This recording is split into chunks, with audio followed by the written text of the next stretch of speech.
Ansiedade. Você conhece alguém que já sofreu com isso? Ou que sofre?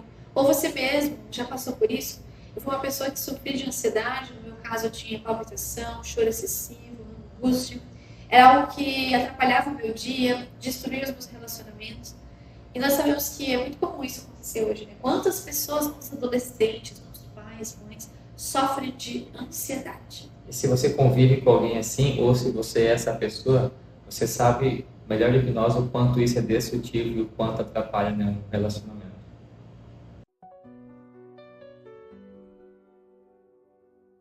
Bom dia, mais um dia performando para sermos família. E hoje nós vamos ler 1 Pedro, capítulo 5, versículo 7, onde nos diz: lançando sobre ele toda a vossa ansiedade, porque ele tem cuidado de vós. Então, a palavra de Deus nos direciona a lançar nossas ansiedades, preocupações, o medo do futuro, muitas vezes achar que a gente não vai dar conta de fazer algo, ou que eu não mereço aquilo, então eu procrastino e fico ansiosa porque procrastinei. Mas a Bíblia fala que nós temos que lançar isso sobre Cristo, né? Que o Senhor, Ele vai cuidar disso. Só que emocionalmente é muito desafiador. Nós conhecemos muitas pessoas, eu mesma não conseguia ter essa possibilidade de simplesmente, não vou me preocupar, vou deixar que Deus vai agir na minha vida, porque existiam bloqueios emocionais que me impediam de viver isso.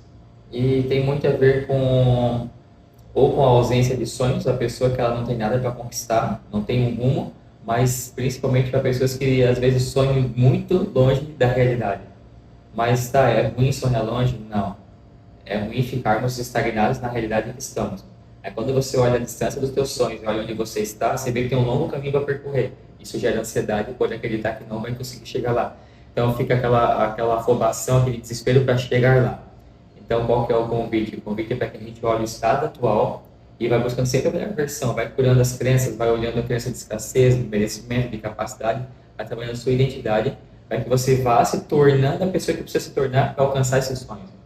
E do contrário, muitas pessoas têm o que? Diminuído os sonhos para que se torne possível alcançá-los. Não. Sonhe alto e construa uma identidade fortalecida para alcançar os seus sonhos. E construir essa identidade, eu começo a entender que na teoria geral das memórias, eu percebo que a ansiedade ela é formada por memórias do passado em que as coisas eram ruins, ou para significados ruins que eu dei para memórias boas. Eu vou dar um exemplo da minha história. Eu entendi de uma ferramenta que aos 5 anos, eu, ao invés de ver a minha festa de aniversário como algo muito positivo, eu chorei muito. E eu fui perguntar para minha mãe, por que eu chorei na minha festa de 5 anos? E ela falou que toda vez que nas festas de criança era estourando aquele balão que tinha balinhas dentro, eu ficava ansiosa, ficava com medo de não conseguir pegar, por isso eu não tentava pegar e eu ficava sem as balinhas. Olha só. Era para ser algo bom e eu transformava aquilo em algo ruim. Então, muitos adultos, né, que foram crianças na infância, sofreram coisas do tipo em que era algo bom e dava um significado ruim, ou realmente era algo ruim. Crianças que apanharam, crianças que foram abusadas, crianças que foram abandonadas, em várias situações. E muitas vezes nós não lembramos que o nosso cérebro tenta proteger a imagem de papai e mamãe, a imagem dos professores, a nossa própria imagem, para que nós não soframos. Mas numa jornada, e você identificando os gatilhos que atraem esses significados ruins para as suas memórias, para o seu futuro, você consegue se libertar. E aí sim, você consegue lançar suas ansiedades sobre Cristo. E a ansiedade tem sido um dos principais maus do século, né, que a gente vem vivendo hoje. As telas têm prejudicado muito isso. Nunca se viu tanto crianças ansiosas, crianças precisando de tratamento e acompanhamento. Mas o que está por trás? Excesso de tela, dopamina, aquela vontade de alcançar um resultado muito rápido, mas que na prática não é real. Tem muito a ser trabalhado. E sempre um resultado melhor, né? Vi um Reels, passei, agora eu quero ver o melhor, e o melhor, e o melhor. Comi o doce, agora eu quero o melhor, e o melhor. Quero mais. Então, o que a gente precisa fazer é justamente entender, né? A gente já lidou com muitos clientes com ansiedade, porque acho que uma grande maioria das pessoas hoje vive esse mal. É trabalhar a identidade, é fortalecer a identidade, olhar as crenças, é conseguir estabelecer metas claras e objetivos e um processo de como chegar lá. Não adianta só ter metas e não saber como alcançá-las.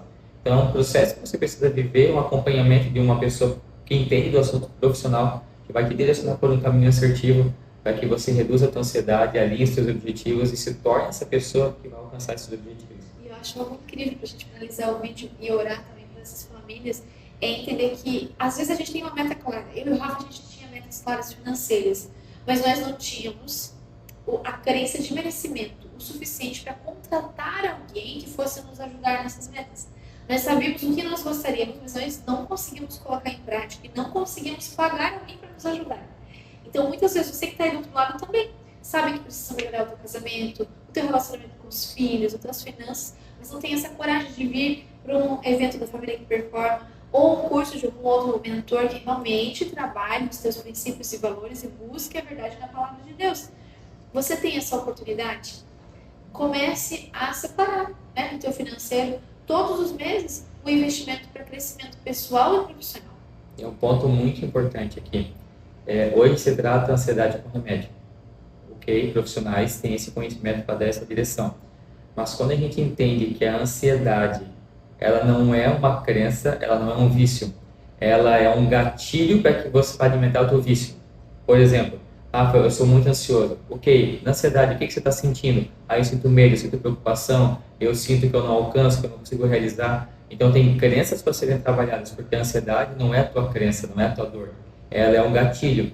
É como se, assim, você tem uma ação e gera uma reação. A ansiedade é uma reação para algo que você está fazendo, ou com algum medo, alguma coisa que está aqui no teu inconsciente. Por isso que a gente trabalha esses comportamentos. E quando você consegue se livrar desses comportamentos disfuncionais, você para de ter ansiedade. E aí sim você consegue confiar nesse Deus maravilhoso que te ama, que nos ama e que quer o melhor para todos nós. Nós vamos orar para que você encontre o seu caminho e para que você consiga dar esse passo de lançar a sua sociedade sobre Deus. Sim, Senhor Deus, nosso Pai, te pedimos que o Senhor nos ajude a lançar fora todas as nossas ansiedades, preocupações, medos, Pai. Tudo aquilo que nos afasta de Ti, tudo aquilo que nos afasta de viver a nossa real identidade. Que também o Senhor nos ajude a cada vez mais estarmos trabalhando essa identidade, estarmos nos fortalecendo uma identidade cristã, uma identidade que vem de Ti, Pai. Para que possamos alcançar êxito nessa identidade, naquilo que o Senhor nos criou para ser. E com isso alcancemos todo o nosso propósito e vivamos toda a abundância que o Senhor tem para nós. Amém. Amém. E se esse vídeo fez sentido para você, não esquece de seguir o nosso canal, ative o sininho para receber mais vídeos e siga nossas redes sociais. @família que performa. Até mais.